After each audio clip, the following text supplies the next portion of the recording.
There are moments in life when everything quietly falls apart, not with noise or chaos, but with silence. The kind of silence that settles into your chest when what you were holding on to no longer holds you back.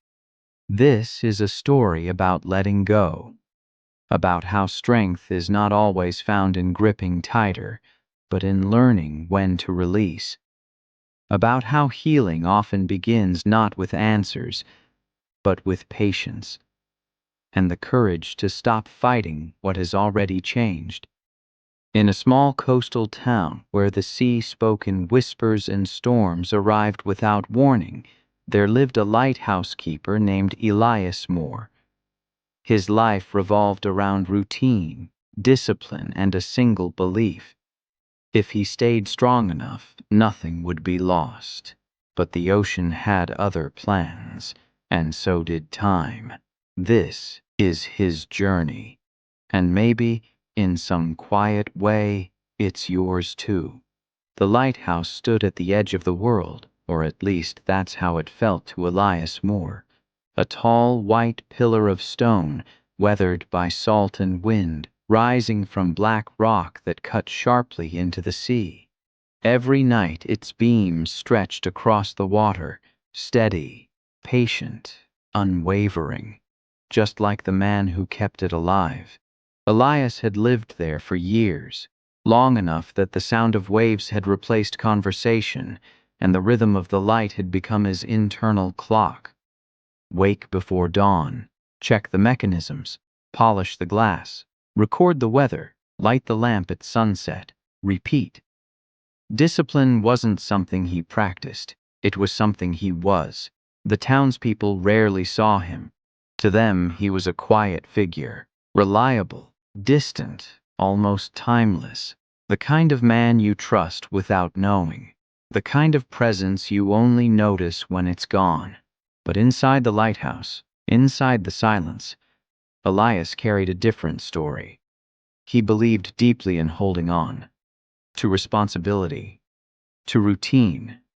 To the past. The lighthouse wasn't just a job, it was a promise.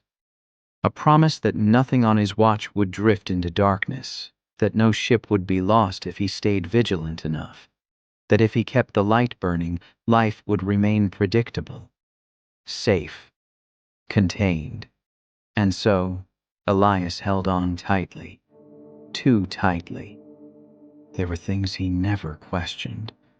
The extra hour he spent checking the lamp, even when it had never failed. The way he replayed old conversations in his mind during long nights. The careful preservation of objects others might have thrown away. Notes, tools, memories. Letting go felt reckless, dangerous, like turning his back on the sea. You might recognize this kind of strength, the strength that never rests, the strength that believes endurance is the same as healing, the strength that whispers, if I stay strong enough, nothing will change. Elias rarely spoke about what he wanted. Desire felt indulgent. Instead, he focused on duty, purpose, control. If the lighthouse stood firm, then so would he. If the light never slept, neither could his hope. At night, when the beam swept across the ocean, Elias often stood still, hands clasped behind his back, watching. Ships passed in the distance, small, fragile dots moving toward places he would never go. He told himself he didn't envy them. He told himself the lighthouse was enough. But sometimes, just sometimes, when the fog rolled in thick and the sea went quiet, a question surfaced in the space between breaths. What happens when holding on becomes heavier than letting go? Elias pushed the thought away. He always did, because as long as the light kept turning, as long as his routine remained unbroken, he didn't yet answer it. And yet, even the strongest light cannot prevent every storm. Even the most disciplined heart cannot freeze time. The lighthouse shone on, unaware that its keeper was standing at the very edge of change. Morning arrived softly at the lighthouse, not with alarm clocks or voices, but with pale light slipping through the narrow windows and the steady breath of the sea below. Elias Moore rose as he always did, before the sun fully claimed the horizon. His body moved on memory alone, shaped by years of discipline. There was comfort in this predictability, a quiet reassurance that some things could still be controlled. He brewed his coffee slowly, standing near the window as steam curled into the cold air. Outside, the ocean looked calm, almost gentle. Its surface shimmered like polished glass, reflecting a sky that promised an easy day. Elias took this as a sign. Calm waters meant smooth operations. Smooth operations meant purpose fulfilled. This was how he measured success. Not in applause or recognition, but in absence. No distress signals, no missed log entries, no surprises.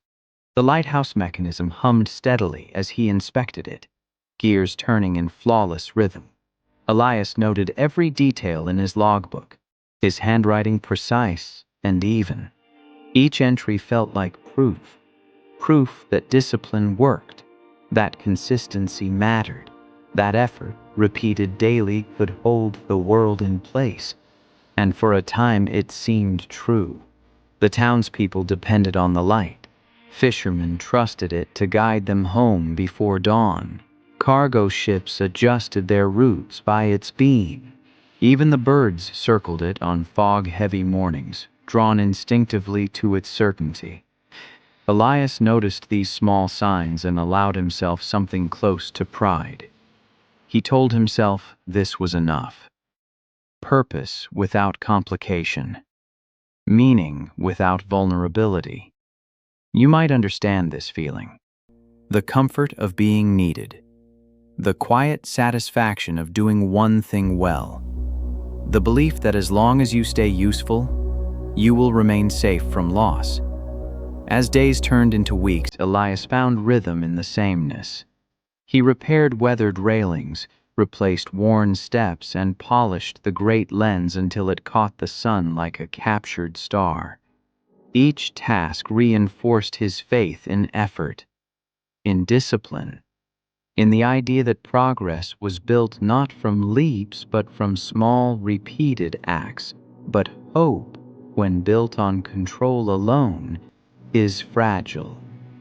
Sometimes, while eating his meals in silence, Elias would pause. The clink of his spoon against the bowl felt louder than it should have. His gaze would drift toward the empty chair across from him, a chair that had been empty for years, though he never moved it. He told himself it was just habit, just memory, nothing more. At night, the beam of the lighthouse swept across the water in perfect arcs. Elias watched it as if it were a heartbeat, proof that everything was still alive. He believed that as long as the light moved forward, the past would stay behind him. But deep down, a flaw lived quietly inside this hope. Elias believed effort could replace acceptance, that discipline could outwork grief, that holding on was the same as being strong. And the sea, patient and ancient, waited. Because calm waters do not mean the absence of storms.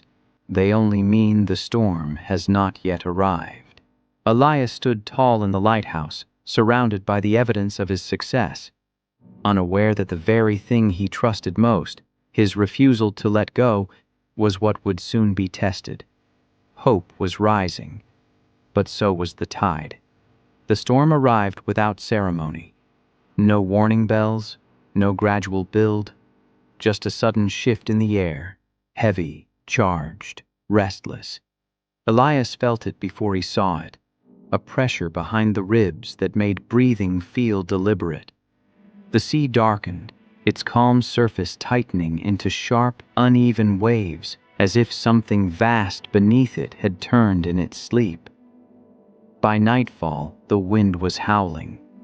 Elias moved through the lighthouse with practiced urgency. He secured doors, double-checked the lamp, reinforced shutters. His hands were steady, his mind focused. This was what discipline was for. This was why he had trained himself to be precise, controlled, unshaken. Outside, rain struck the stone walls like thrown gravel. Thunder rolled low and deep, rattling the glass. The lighthouse trembled, but the light stayed on, its beams slicing through sheets of rain, stubborn and bright. Elias told himself everything would be fine. Then the power surged. The hum of the mechanism stuttered, coughed, and fell silent. For the first time in years, the lighthouse went dark. Elias froze. Silence rushed in where the light had been. Not peaceful silence, but the kind that rings in your ears, loud with consequence. His heart pounded as he rushed to the controls, fingers flying, mind racing. He reset systems. He checked connections. He tried again. Nothing. Outside, the sea roared, unlit and dangerous. Somewhere beyond the darkness, ships moved blindly, trusting a light that was no longer there. And inside Elias, something cracked. This wasn't supposed to happen. He had done everything right. He had followed every rule. The storm worsened. Wind screamed through broken seams, water seeping into places it had never reached before. Elias fought against it, muscles burning, jaw clenched, refusing to surrender. He dragged equipment, climbed stairs slick with rain, worked by lantern light with shaking hands. But effort could not undo what was already breaking. A final surge of wind shattered one of the upper windows. Glass exploded inward, scattering like sharp rain. Elias stumbled back, heart racing, breath ragged. The lighthouse groaned, a deep, ancient sound, as if mourning its own failure. When the storm finally passed, it left devastation behind. The lamp was damaged beyond immediate repair. The lens cracked. The great light, the thing Elias believed would never fail, was gone. At dawn, Elias stood in the wreckage, soaked, exhausted, staring at the silent tower. The sea looked almost innocent now, as if it had done nothing wrong. The horizon glowed softly, indifferent to his loss. This wasn't just a failure of machinery, it was a failure of belief.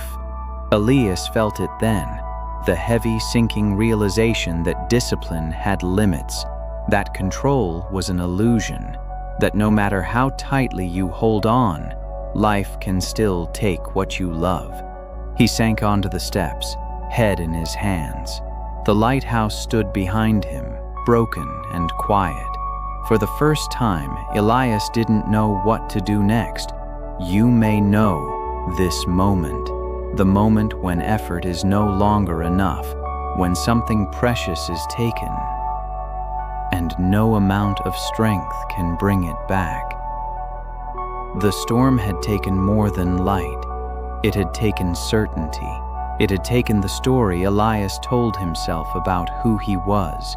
And standing there in the cold morning air, surrounded by what remained, Elias Moore felt something unfamiliar settle into his chest. Not fear, not anger, loss. Elias did not leave the lighthouse. Days passed, then more days, marked only by the slow movement of the sun across the cracked walls.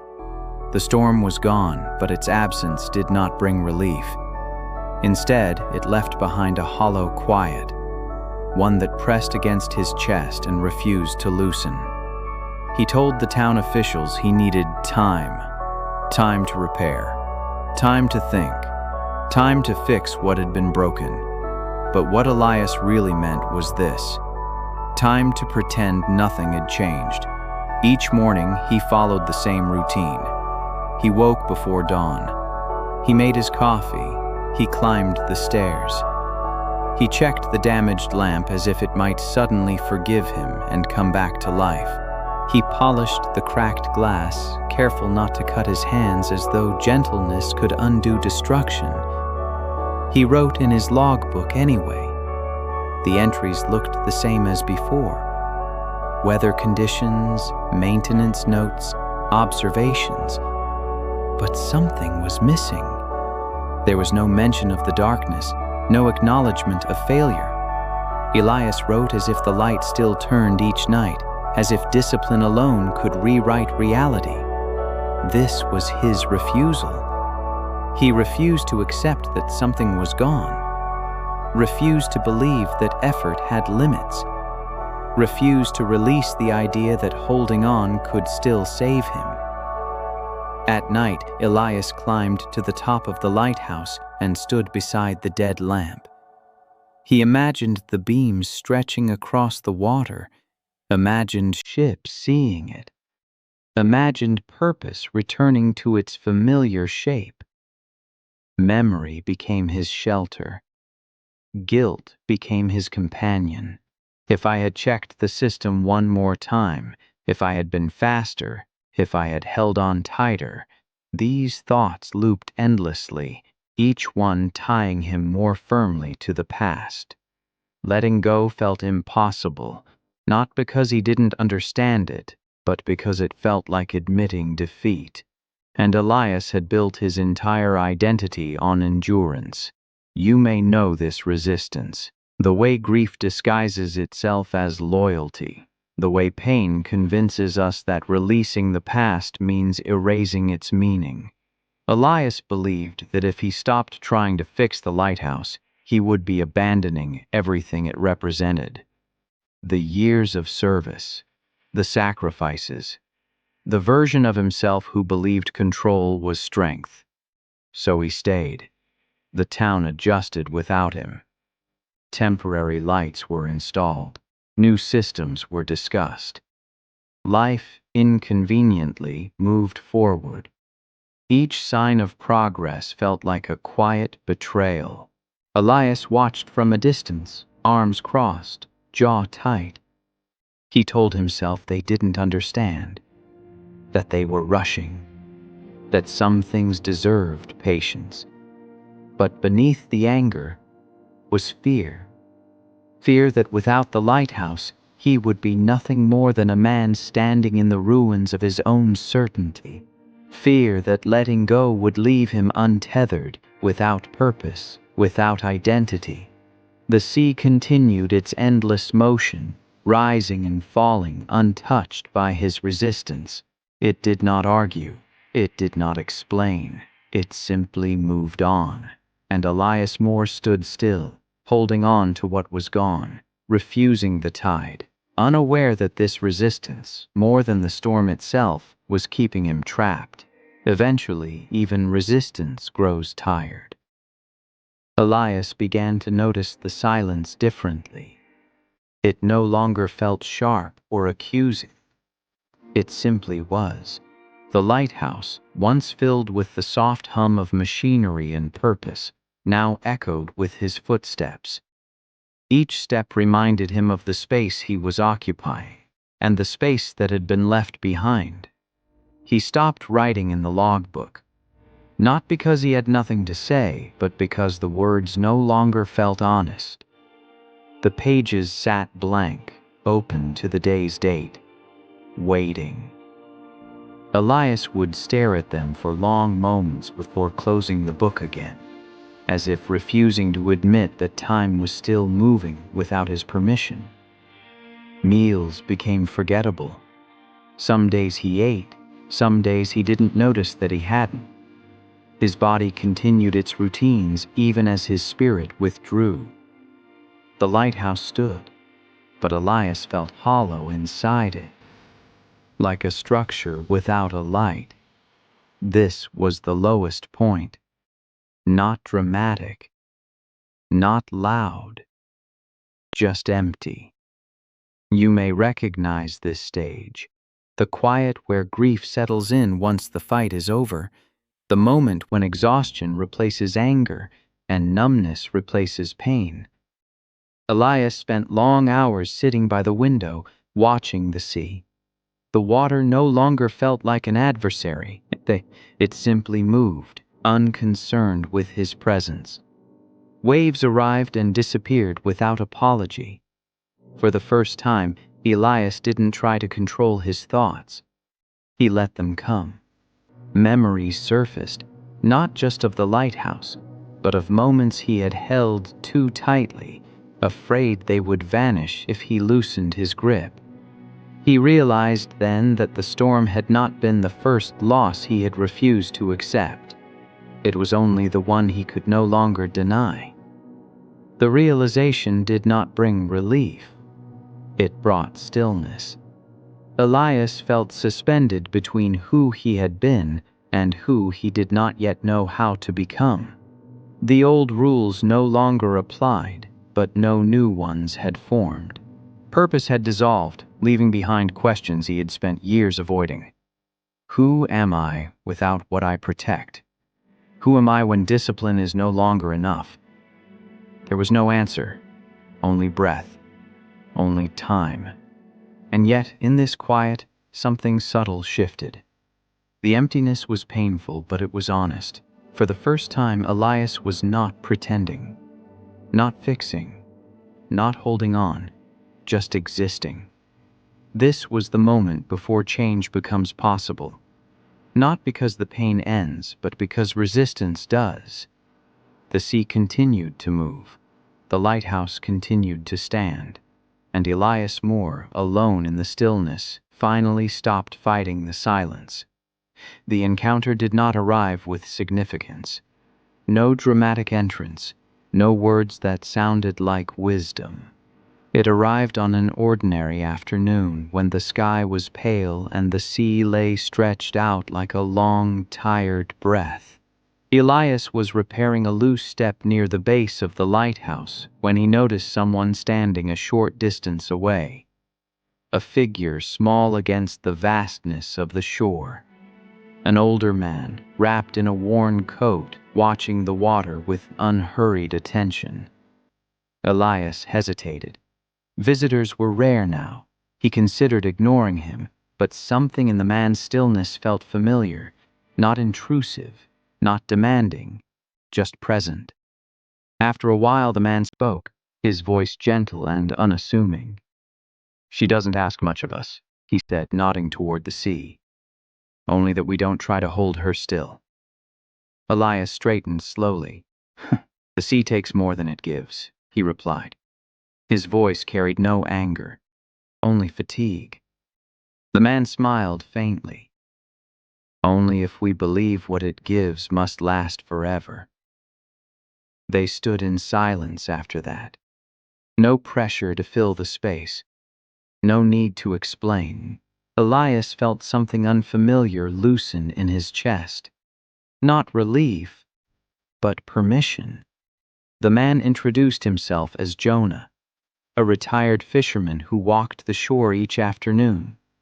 He spoke sparingly, choosing his words as if they were stones placed carefully in water.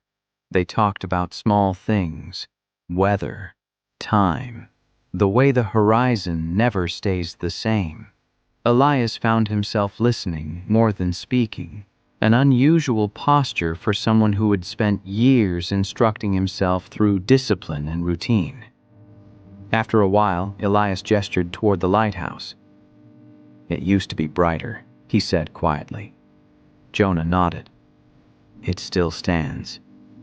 That was all. But something in that simple truth settled deep. The lighthouse had not disappeared. It had changed.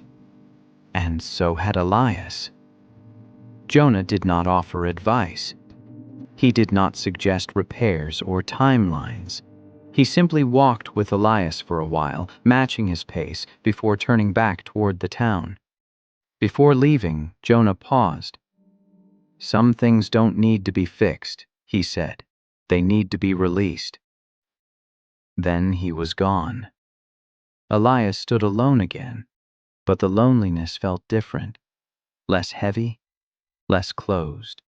The words echoed softly, not as instruction, but as an invitation. You may have known moments like this, when wisdom comes quietly, when healing begins not with answers, but with being seen. That night, Elias climbed the lighthouse steps once more. He stood beside the broken lamp, not to repair it, not to mourn it, but to acknowledge it. For the first time, he did not imagine the light returning. He simply stood. And in that stillness, something within him shifted. Not all at once, but enough to begin. Letting go did not arrive as a single decision. It arrived as a series of small, quiet choices, almost unnoticeable at first. Elias began by changing nothing that looked important. He still woke early. He still walked the perimeter of the lighthouse. But inside those routines, something softened. He no longer rushed to fill the silence. He allowed pauses to exist without correction. The first real act of release came one morning when he closed the logbook. Not forever, just for the day. He placed it carefully on the shelf and stepped outside instead. The air smelled of salt and distant rain. Elias breathed deeply, as if testing a new language.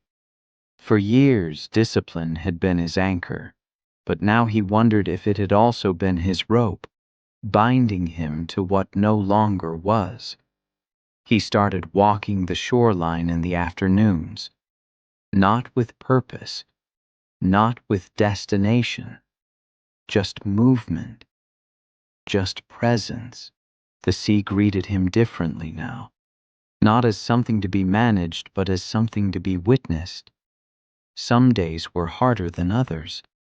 Memories surfaced without warning. The sound of the lighthouse hum, the certainty he once felt. Each memory tugged at him, asking him to return to who he had been. Elias felt the pull, and for the first time he did not tighten his grip. He let the feeling pass. You might know this practice, the courage of allowing pain without wrestling it, the discipline of release. Elias began making small repairs, not to restore the lighthouse to its former state, but to care for what remained. He fixed the steps. He sealed cracks. He cleaned without expectation. These actions were no longer about control. They were about respect. And slowly healing followed. Not as happiness, not as certainty, but as peace. He noticed he was sleeping better, eating regularly, standing straighter. The tension that had lived in his shoulders for years loosened its hold. Letting go did not make him weaker, it made him lighter. One evening, as the sun dipped low, Elias stood at the top of the lighthouse and watched the sky change colors. The horizon glowed softly, unconcerned with beams or signals, and for the first time, Elias did not feel the need to illuminate it. He understood then. Purpose does not disappear when form changes. Strength does not vanish when we release control. This was rebirth. Not dramatic, not loud, just a quiet return to himself. Healing is never a straight line. It moves like the sea, forward, backward, sideways, sometimes calm, sometimes sudden. Just when Elias began to trust the quiet peace settling into his days, the old waves returned. It started with a letter. The town council had finalized plans for a new automated lighthouse system farther down the coast. Modern, efficient, brighter than anything Elias had ever maintained. The old lighthouse, they wrote, would be decommissioned, preserved as a landmark, no longer needed. Elias read the letter once, then again. Something tight coiled in his chest, the familiar pull of identity, loss, and unfinished attachment. He told himself he was past this, that he had learned to release. But grief is patient, and it knows where to knock. That night Elias dreamed of the light turning again. Bright, powerful, necessary. He woke before dawn, heart racing, muscles tense, his old instinct roaring back to life. Fix it. Fight for it. Don't let it go. You may recognize this moment. When growth is tested not by new pain but by old habits resurfacing. When the past offers itself back to you, dressed as purpose. Elias spent the morning pacing the lighthouse, touching the walls, the railings, the broken lamp. His hands lingered longer than they had in weeks. He felt the urge to prove something. To himself. To the town. To time itself. But this time he paused. Discipline, he realized, was not about returning to control. It was about choosing consistency and letting go. He folded the letter carefully and placed it on the table. He did not act. He did not argue. He went for his walk instead. The sea was restless that afternoon, waves rising and falling in uneven rhythm. Elias matched his steps to his breath, letting the motion ground him. The urge to reclaim the past came and went, just like the waves. Strength revealed itself not in resistance, but in restraint. By evening, the tension had eased, not disappeared, but softened. Elias understood then that transformation is proven not in moments of peace, but in moments of temptation. He had not failed. He had practiced. The old waves returned, but they did not carry him away. The light returned slowly, not to the lighthouse, but to Elias.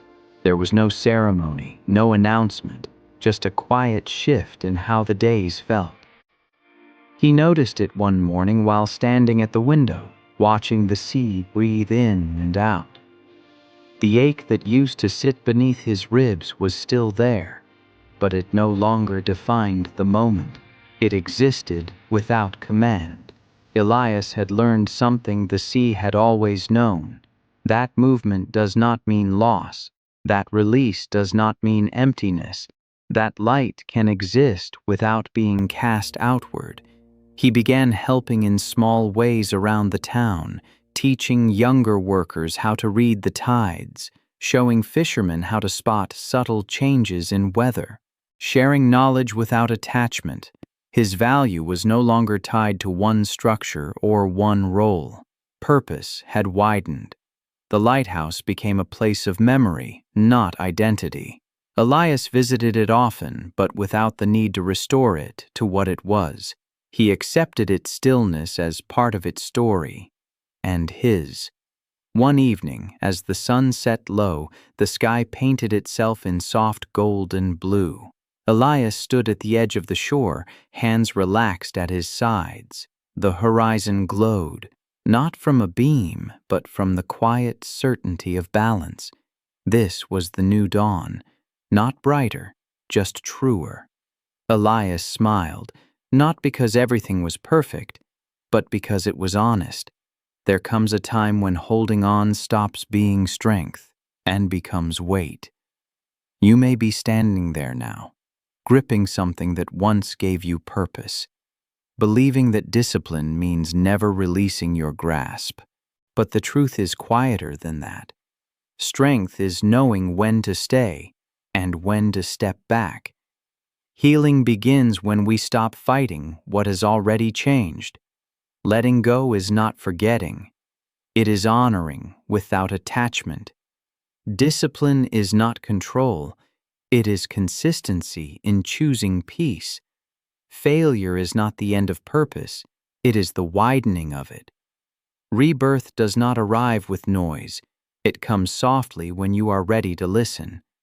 Like the sea, life will take and give in equal measure, and like the lighthouse keeper, you do not lose your light when the beam goes dark. Sometimes the light turns inward, guiding you home. If this story spoke to something in you, let it sit quietly. Share it with someone who may need it, and stay with us for more stories that heal, strengthen, and remind you who you are. Because hope, when gentle, lasts.